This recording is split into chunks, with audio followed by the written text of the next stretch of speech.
What's up, and welcome to another podcast of the Upland Show. I'm really excited today that I have Dan Jasnow with us. He is an attorney in the Metaverse space. We met on LinkedIn, commented on a few of each other's posts, and made a connection and thought it would be really cool to have him on the show. One of the first things that stood out to me that was really cool is I know Dan was behind getting his law firm, ArentFox Schiff, in the Decentraland metaverse. They actually have like a building and a presence. So I think it's really cool that it's such a forward-thinking law firm that you already have like a building in the virtual space that people can see and interact with. So yeah, thanks for coming on the show, my man.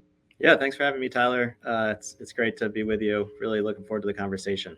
Cool. So first of all, what was your first introduction to the metaverse and crypto and Web3, and what kind of interested you in the space?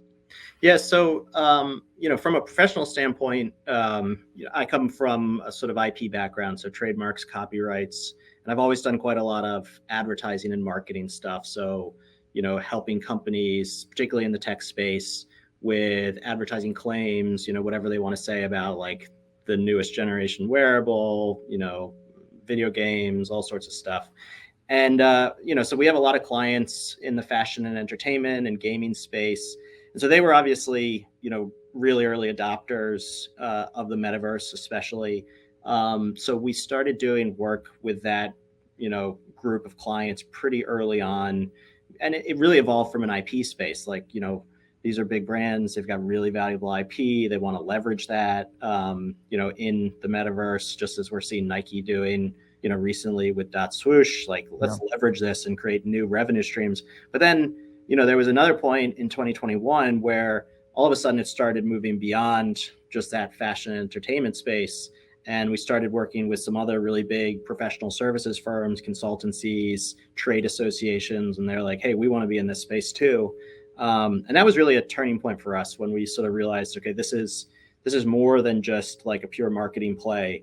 This is really, a lot of companies are seeing this as a much bigger, move for them, and an important move for them to make sure that they are staying in touch with, the people that are really, important to them, consumers, other businesses, potential clients, et cetera. And so that, it's all sort of evolved from there. I also was on secondment at Meta Reality Labs for a while, working on, some of their, high-tech consumer electronics, AR and VR software apps, and again, looking at it from sort of a marketing perspective. So, what kind of advertising claims can we make about these? And, it was a really cool experience. Got to see a lot of how that sort of process works from the inside. And then personally, I love the space. I just think it's super dynamic. It's really interesting. It's, between metaverse, crypto, blockchain, from a legal perspective, it's complicated, right? Like, I mean, you've got all this consumer risk, you've got the FTX bankruptcy, all these sort of red flags about crypto. But at the same time, to me personally, I feel like, we're really in sort of this new moment, a unique moment in the development of the web and new technologies. I'd say I'm not necessarily a true believer in the long-term viability of some of the cryptos specifically, but I'm a huge believer in blockchain generally, and in sort of the concept of metaverse as an immersive internet, creating true digital ownership, whether that's with crypto or without, or maybe crypto with some of it is probably what it would be, but not necessarily, central to it. So I love the space. I try and, stay really involved and stay up on all the industry happenings. Yeah. Yeah, I love that. I do think that the crypto audience or crypto consumers are the ones who kind of are the big people embracing the metaverse and the space and things like that, especially because most of them have, tokens tied to it that people are investing in. But I agree with what you're saying, where I think it should be seen I don't think it should be lumped in like exactly the same as crypto. I think blockchain, the metaverse, and crypto are three distinct things that have, they're all interrelated. But I think a lot of people from the outside looking in, like, should I get involved in the metaverse? Should I get involved? And they hear these crazy things about crypto, and then they're like, oh, I don't want anything to do with the metaverse. But Right. they're different things, right? And Absolutely. yeah. Totally. And I think, so we work with a lot of big like enterprise companies, so branded companies, US companies, some public companies. And they, you'll find, from their internal teams, whether it's in-house marketing, in-house legal, that they certainly don't think of them as necessarily as the same thing. So, a company that wants to be in the metaverse doesn't necessarily want to have to deal with crypto. They don't want to have crypto on their balance sheet. And actually, I think you're seeing more and more of this where, we're having metaverse experiences or applications that that are using fiat, right? Like they're no longer requiring crypto. So, you don't have to have your own wallet, just like in Upland. And there's, I think, a growing separation between these spaces, or there's an appreciation that in the long run, the blockchain crypto elements are going to be behind the scenes. So you might have all that. You might build it on blockchain because blockchain offers such interesting functionality. It allows for this sort of true ownership qualities, but for the user, especially right now, it's totally clunky, right? To have to like use MetaMask or fund your Coinbase wallet with crypto. So a lot of the big companies are sort of moving away from that, I think. And it's not that I'm not a believer in crypto per se. Like, obviously, I think Ethereum, Bitcoin, some of the other ones are here to stay. It's just that market is just so oversaturated. There's so many junk tokens out there, junk crypto out there. And I think, to me, there's so much more runway for some of these new, metaverse applications that may or may not have a token, but are really focused on sort of the immersive, qualities and true ownership of assets and all that kind of thing. Yeah, and I think you have a unique perspective because you're seeing, I mean, being in law and working with a lot of these big companies who are wanting to get into the space. What is it that is like exciting to a lot of these brands and companies that are, wanting to dabble in the metaverse, and what's bringing them in? Yeah, I mean, I think number one, it's community, right? And I think like your show makes that perfectly clear with Upland. Like, there's a huge, passionate community of people that develop around these various applications, whether that's participating in one that has been developed by someone else. So like Decentraland obviously is built by or maintained by the Decentraland DAO, but there are a lot of big branded companies that are in there. And there's sort of a critical mass that's developed in Decentraland around this sort of entertainment and fashion space. And so, other big companies, they want to be a part of that. But you also have the examples like Nike or L'Oreal has been, sort of on the cutting edge of this, where they're building their own applications. So whether that's Nike Land, which was in Roblox, or Dot Swoosh, they're definitely on the cutting edge. They're so forward thinking about this that it's really, I mean, you are creating your next generation of consumers. You're engaging with consumers that might be hard to reach otherwise, and you're redefining, what your brand is and what it means to be a sort of creatively focused company. Like in Dot Swoosh, Nike's going to let people design Nike virtual goods, right? And you're potentially going to be able to sell those in their Dot Swoosh marketplace. Nike might partner with some of these people, and L'Oreal did something similar. They set up a DAO that is going to have members of sort of creative artists from a web community who are going to really be sort of reimagining the future of beauty.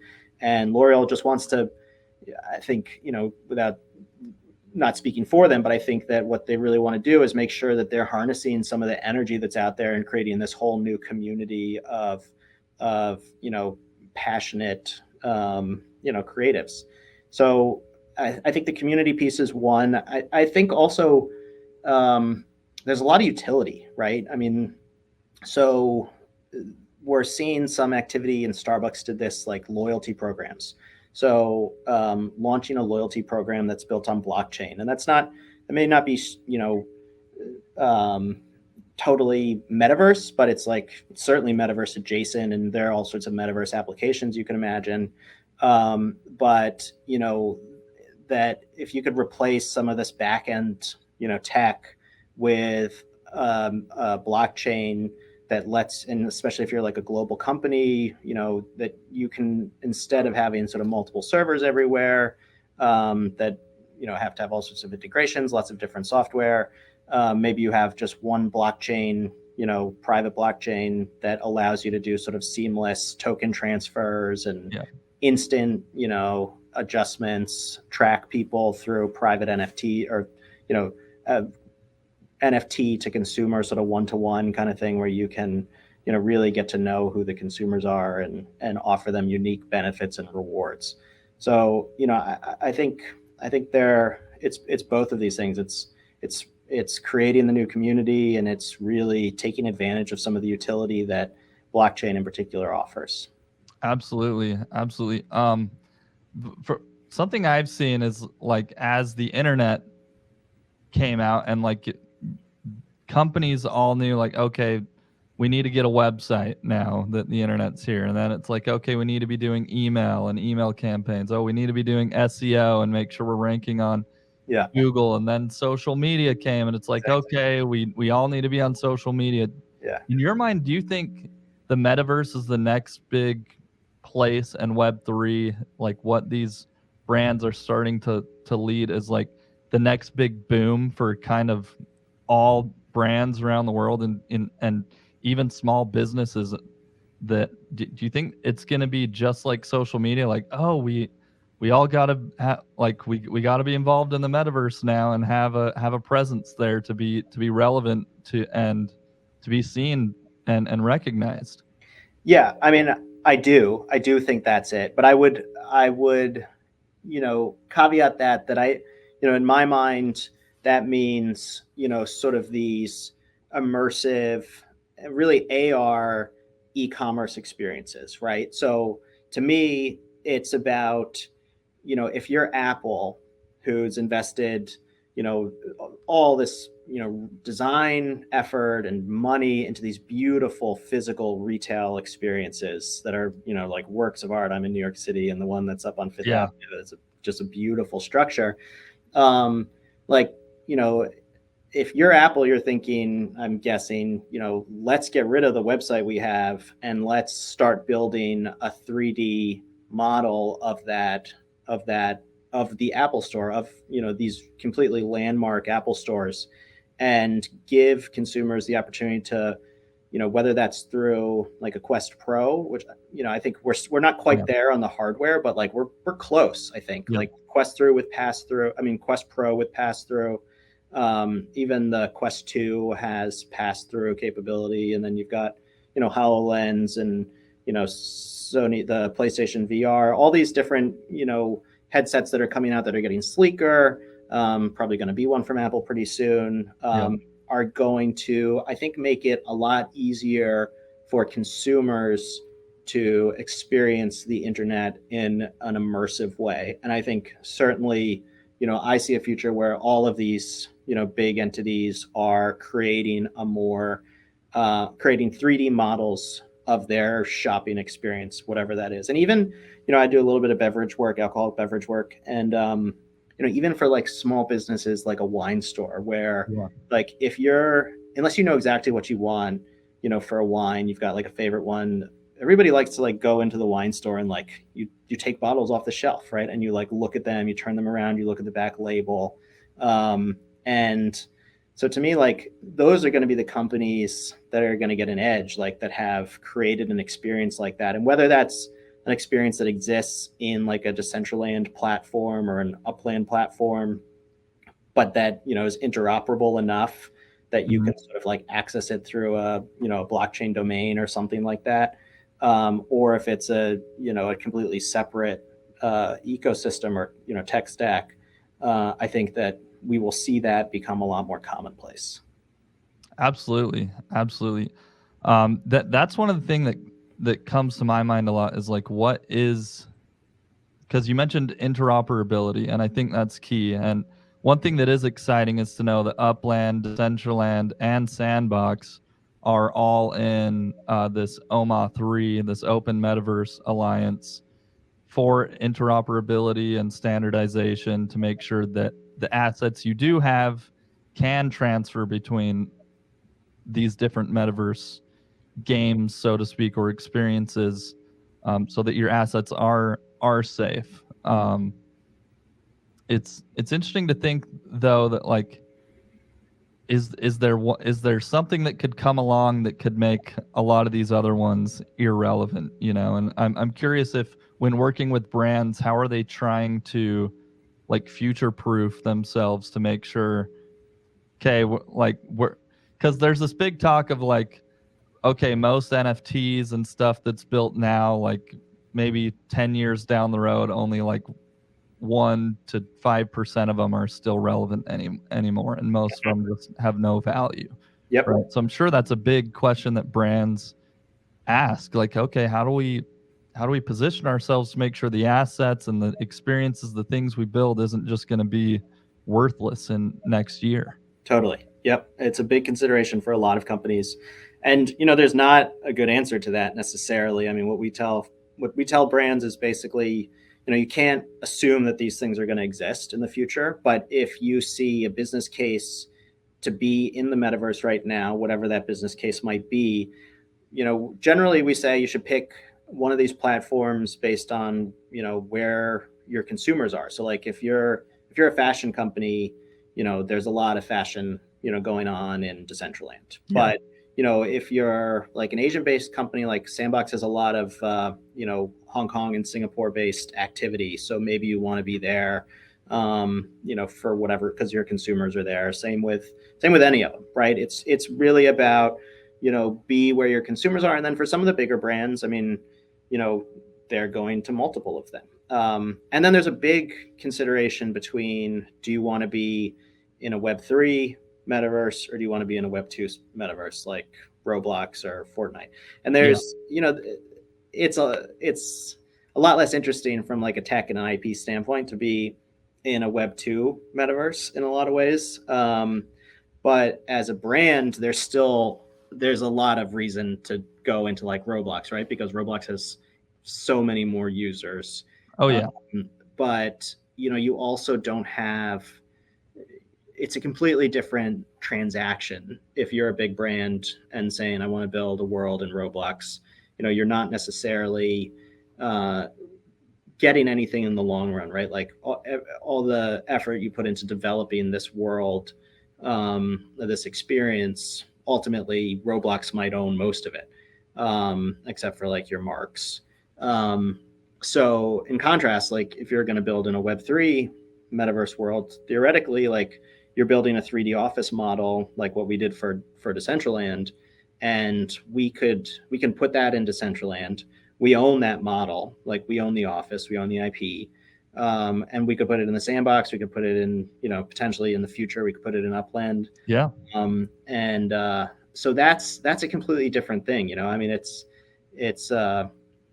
at the end of the day, it to me, it gets right to the value of like digital assets, like the notion that in Web3 you can own something and you can have it and you have that thing moving forward, even if you're no longer in a particular platform. Yeah. So the assets can be moved around. Like the creation of that 3D model can still work in any different settings. Yeah, and you know, it'll be, you know, you'll have to change up the integrations or the API or whatever it is, but at the end of the day, you have most of it already, you know, built.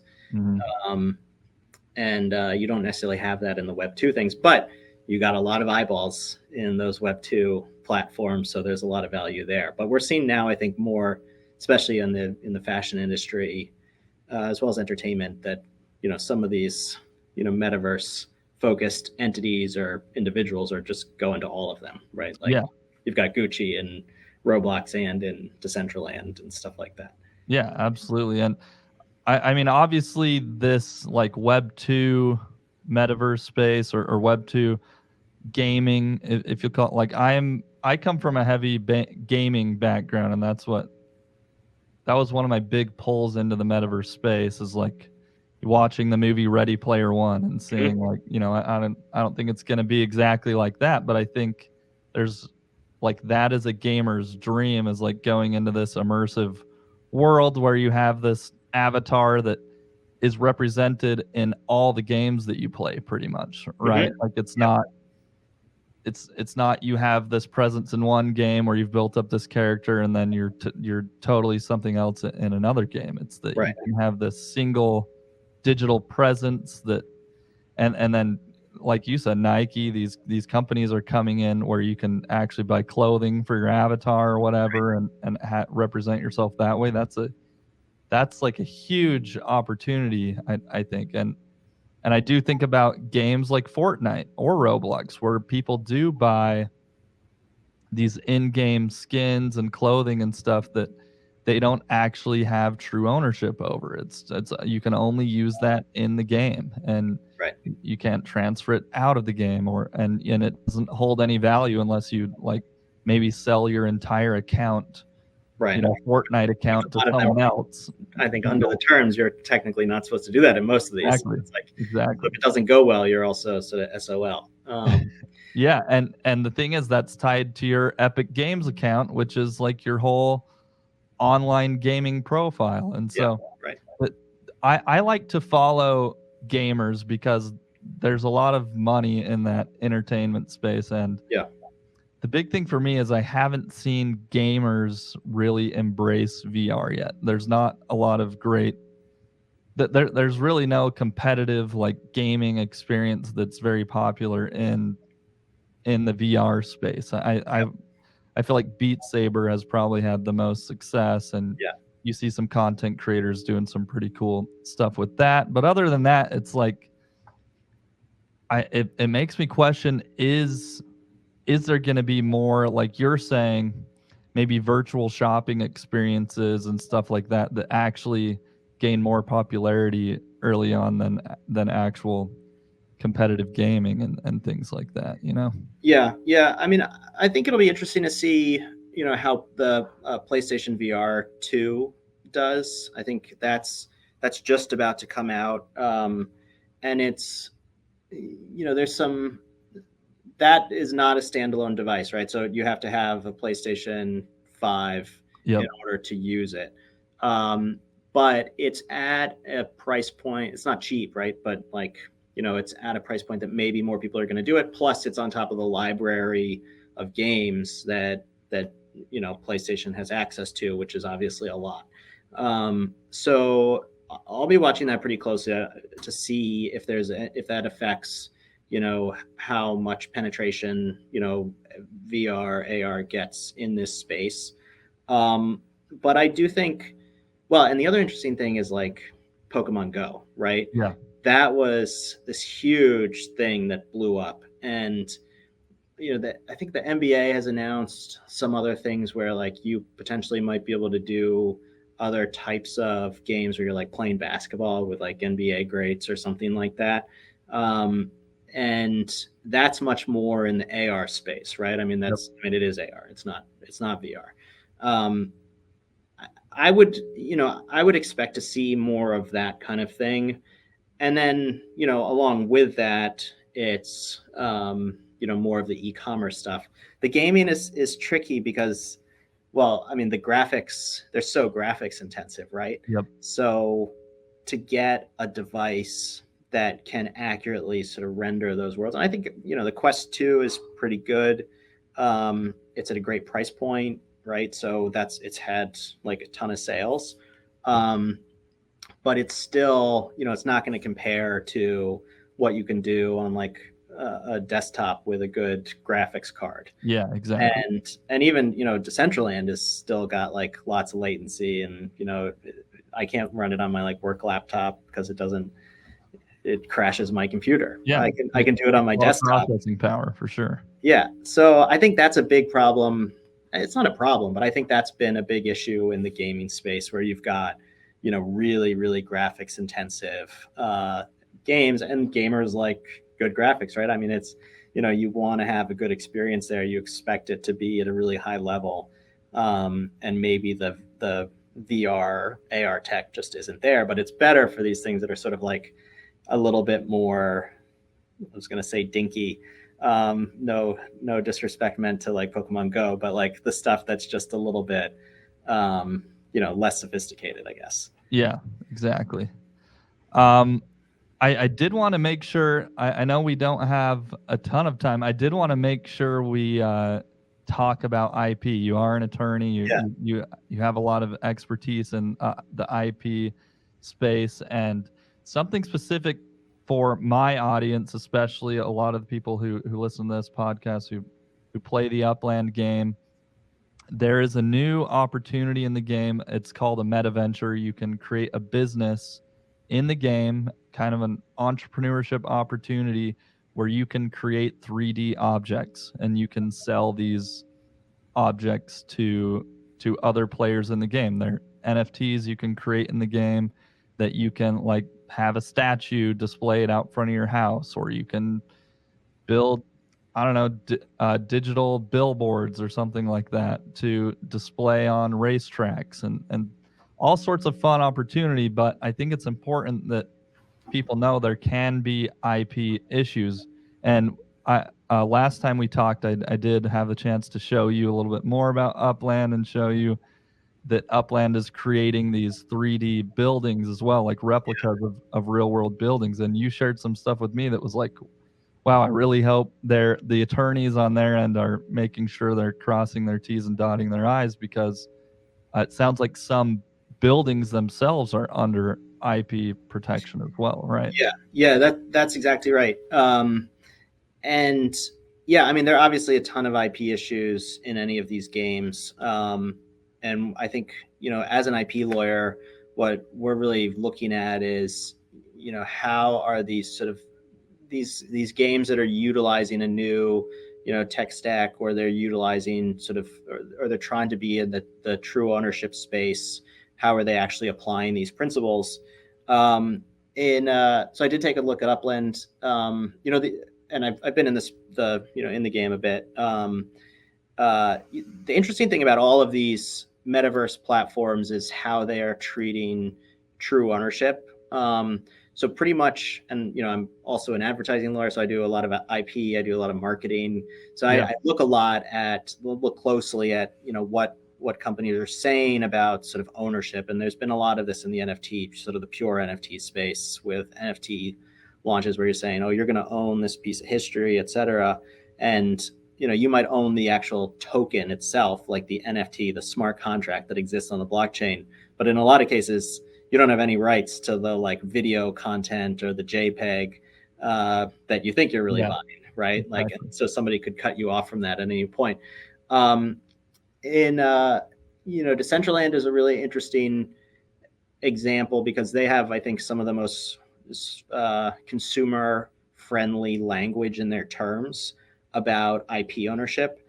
So essentially any content that you upload into Decentraland, they say, we don't control it, we don't own it, we don't want anything to do with it, which, in some ways that's protecting themselves from a legal standpoint. But on the other hand, so like for ArentFox Schiff, when we built our office there, it's like, okay, well, we're not granting them any rights. We can deploy something onto the platform because they let that happen. But when we do deploy it, we will retain all of the rights in it. Upland is, they have, their language is a little bit different. They basically say that any content that is their content that they let you create within Upland is still their content. So that's a little different. And I don't think they let you deploy like third-party built applications yet, right? It's pretty much, if you're building like a statue, it's based on their sort of building model, right? Yeah. I think you have to use certain developer tools that match obviously what their platform accepts. I think Blender is the common tool that 3D models are being built in, that you can then put into the metaverse. But yeah, everything has been up until this point been like had to be approved. It's not just this space where anyone can go in and upload stuff. Which isn't like not that unusual, right? I mean, that's not any different than most other like Roblox or Fortnite or whatever. I mean, it's going to be a similar situation where, you know, I would say, you know, Upland is a little bit more centralized. And I think they say this, like, that's no surprise. They say this in their white paper as well. Like they're trying to, you know, thread that needle a little bit more, being, you know, between centralization and decentralization. So like Upland is awesome. Like it has, you know, all this NFT ownership, like they're really tracking transfer of digital assets. Like, you know, when you own the property, you know, that's tied to an NFT on the back end. You don't necessarily see it in the way that you do in, you know, some of the other platforms, because they're trying to do this, you know, sleeker user interface, I think. But you also have to distinguish between the token, right, which in almost all cases you get ownership of, and that shows you, like, you know, who has owned it, who currently owns it, price variance, and then the content layer. So, and the content layer is really where there is, you know, there's potentially a lot of value, right? Like the Bored Ape, you know, NFT, you have the NFT, but it's the Bored Ape that, you know, is really the valuable IP, right? That's what you could, like Seth Green is creating like a TV show from his Bored Ape. That's the part that, like, you know, potentially you have a lot of value long term if you can figure out a way to, you know, do something interesting with it. So, you know, Upland is more of a sort of a mix of those things. You own the NFT, you own the parcel that's on blockchain, and, you know, it's traceable and immutable. But their content is their content. It'll be really interesting to see in the future if they let you, you know, upload. I mean, they say this in their white paper as well, that's going to be something in the future where they let third-party developers come in and build apps, and it'll be interesting to see how they treat that IP. So if you like build a new building, you know, will you retain ownership rights in that if you deploy it there? I would guess that you probably will. But the other thing you mentioned is, you know, building. So because Upland is based on real world, you know, environments, you know, they're letting you buy some of these landmark buildings. Some of those landmark buildings are subject to trademark protection and, you know, potentially copyright protection for architectural designs. Sculptures are subject to copyright protection. So, you know, there's all sorts of interesting scenarios there from an IP perspective. Even we've actually done some clearance work for video game developers where they said, okay, we want to show this. We want to, you know, if it's a war game, like we want to show a Jeep, and obviously like Jeep is a trademark, but there are other aspects of that are trademarked too, like the Jeep grill is trademarked, right? And then the design of the vehicle, you know, might be subject to trademark protection. So, you know, there are all sorts of elements you have to clear. Like another example was the movie Cars, Disney Pixar. Like all those car designs had to be cleared, right? Because you can't just replicate something else that exists out there. Even if you take off the marks, you might still be in a situation where, you know, you're incorporating somebody else's protected IP. So you have to be really careful. And, you know, as a buyer of that property in Upland, you know, I would definitely want to think about that as well. Like make sure that, you know, you're not doing anything that, you know, could be infringing. Yeah, exactly. Because I have heard, I mean, the Upland team did come out and say that is a plan in the future to allow. So someone like me, I could actually create my own brand, like LOYLDOYL Motors, like LOYL Luxury Motors. That's an idea that I've had, you know. And I create my own cars. But yeah, it's interesting. Like, okay, if I were to copy the design of a Jeep grill and it's called a LOYL, whatever, you know, off-road car, like that could LOYL Jeep inspired car. Yeah. I mean, yeah. So especially, you know, without getting too much into the weeds, I mean, you would really have to think about, so are you for the model Jeeps, let's call them Jeeps, for the model cars that you are uploading into the platform that you're designing, is that something that you're going to build off the platform and then upload it there? In which case, like, you might be liable for the infringement. If it's something that Upland is making available to you, and it's like, sort of like the avatar, like, design tools, and they're showing you various auto bodies that you can select from, and it turns out one of them is infringing, it's probably more on them. But if you're also then transacting that vehicle, like you're selling it to some other person on the site, does that put you at risk? I mean, probably not. I think in those cases, mostly it'd be the software developer, and they might hear from a vehicle manufacturer, be like, hey, take our designs off your site, that kind of thing. Yeah, exactly.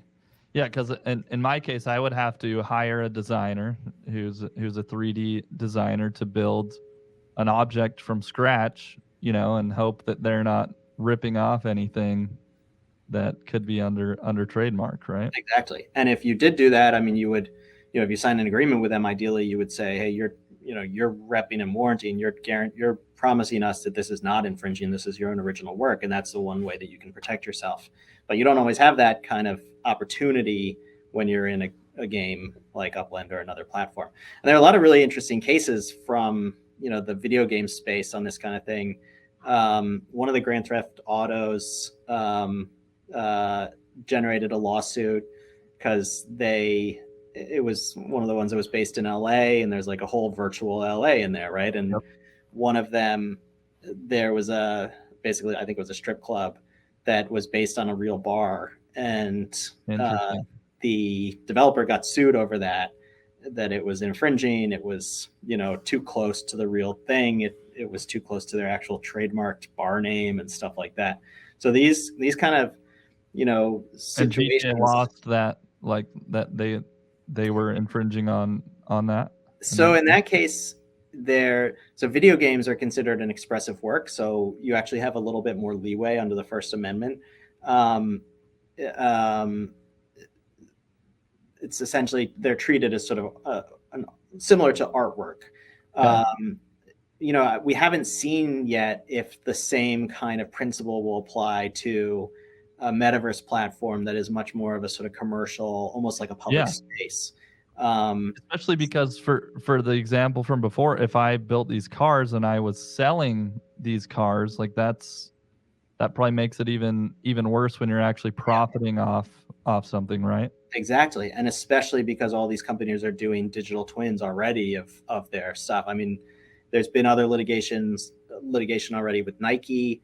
I don't know if you've been following any of the Nike StockX stuff, but I saw that. Yeah. So StockX basically is selling NFTs with Nike, virtual Nike content associated with them, and those are all of the StockX NFTs are actually associated with physical pairs of Nikes. They're really in the sort of collectible sneaker space.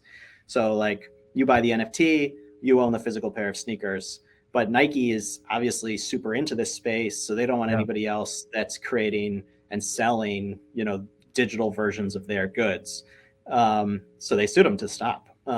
So I'm sure you could easily imagine a situation where a car company is like, hey, don't sell virtual, replicas of our cars, because, they don't have to do it themselves from a legal standpoint, but if they want to do it themselves, that's going to just make them even, more likely to come after you. Yeah, exactly. Wow. I mean, there's a lot to consider, especially for people coming out. And what do you think for people just creating like statues or garden gnome type stuff, or like little outdoor decor items? Like and you're just this small kind of artist entrepreneur creating these things, what would you advise them to consider before they create an object, even if they think it's their own? I mean, from scratch, So a lot of it depends on whether you're building it from scratch, right? So like, if you're an artist and you're designing something, like, let's say a sculpture, and you're using, whatever 3D program software to build it, as long as it's your own original work, like you're creating it, from scratch there, then you should be in good shape. The only thing you want to think about is, well, you should have rights to it if you're using like third-party software, right? To do that, and then you could potentially upload it into something like Upland. The question comes when you're using somebody else's, like another platform's builder tools. So if Upland is letting you build a sculpture and you put it together sort of on their platform, I read their terms of service to say that they own that content. Now, they may say, oh no, you can do whatever you want with it, et cetera. But the language in their terms I would read to say that even if you build something original, from their builder software, that ultimately, they could still say, it's ours. Yeah. And then, of course, there's the interoperability question. So if you're going to build it on a platform, are you going to be able to take it out of the platform either now or in the future, and potentially use it, somewhere else? And that, that in the video game space, maybe that's not a big deal, right? I mean, as you said, like we're used to things like buying skins in video games and, loot boxes, where you get gear or whatever. And so I think, most consumers, if you like the game, you're comfortable with that content remaining in the game, and being a part of that economy. But to me, you just have to think about, how do I value this, and what am I willing to pay for it,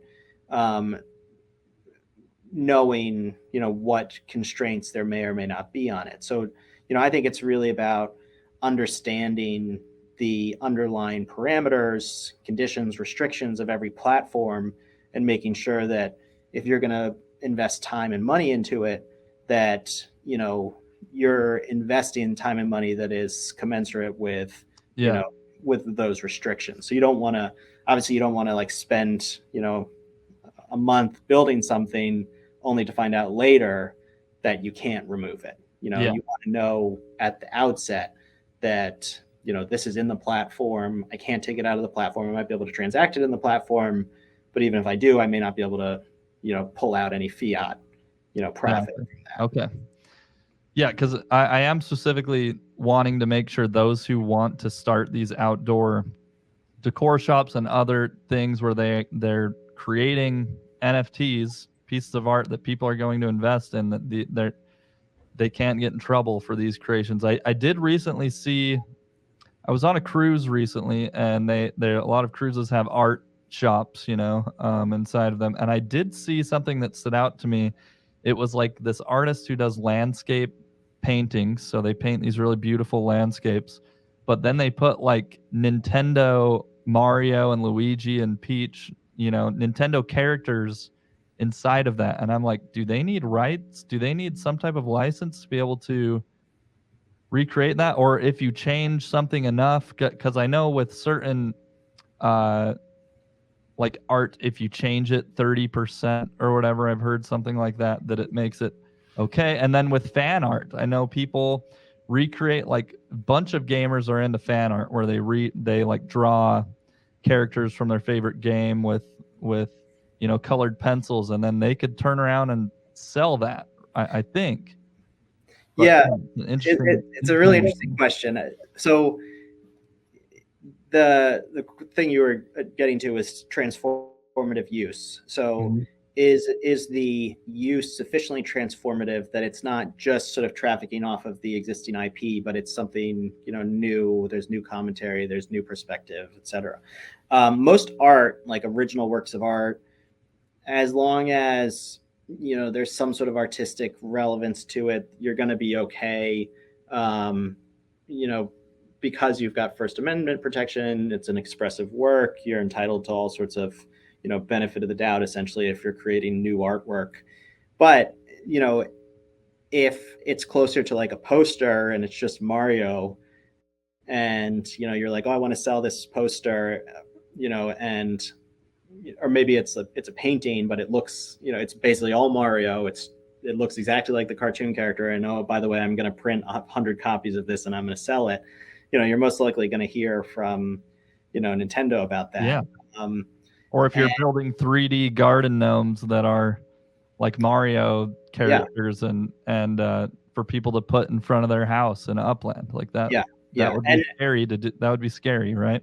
yes, and the bottom line is you don't really, in general, you should avoid incorporating any third-party IP into any of those types of creations, and you rep and warrant under the terms of service for Upland that you're not doing that. So you're not allowed to upload anything that you don't have the original rights to.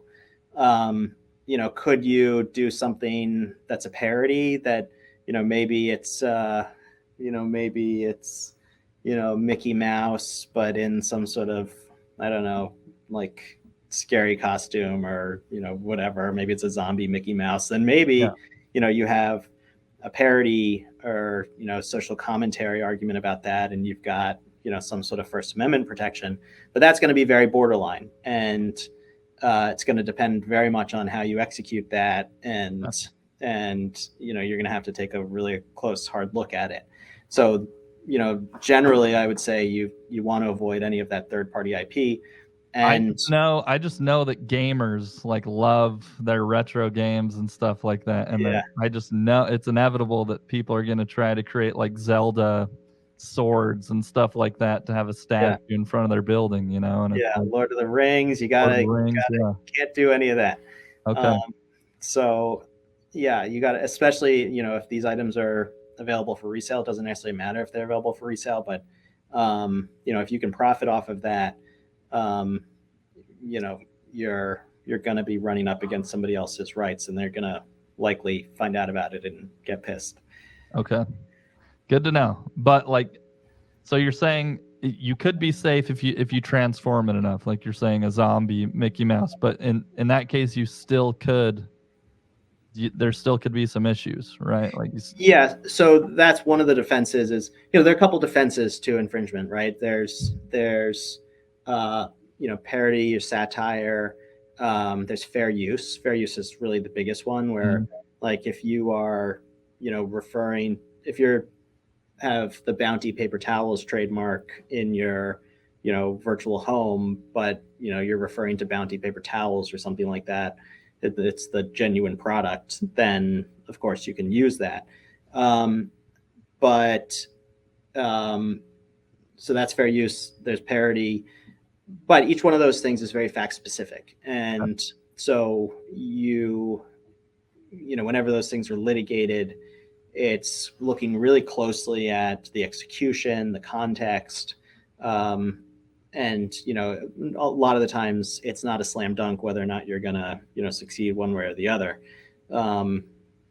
But there are instances where there's people have gotten past infringement claims based on parody, transformative use, fair use, all kinds of things. All right. Well, that's really good to know. I don't want to go over time. I know you're a busy man and you got other meetings to get to. Maybe at some point we could do a follow up. Maybe there will be a lot of questions that come from this. I could share the link to the YouTube video. Maybe if people want to ask some questions, you could answer a few of those questions. Or totally something. Happy to answer questions. Either we'll be in touch and you can let me know and we'll figure out a way to do it, or I can answer on comments or whatever. And if people have a big enough project they want to hire a lawyer, I'm sure that's something they could look into to working with your firm as well, right? Because you guys do this for brands. So. We do it for we work with a lot of video game developers, other software developers, fashion, entertainment, NFT launches, all sorts of stuff. So cool. I will put a link to your cool YouTube video where it shows your law firm in the Decentraland metaverse, as well as maybe a link to the law firm itself, your website. Cool. Maybe your LinkedIn or something like that I can share with people. LinkedIn, you could throw my bio. So my I've got a bio page on our website as well, which is afslaw.com. So you could throw that up there. I think my email address is on there so people can contact me.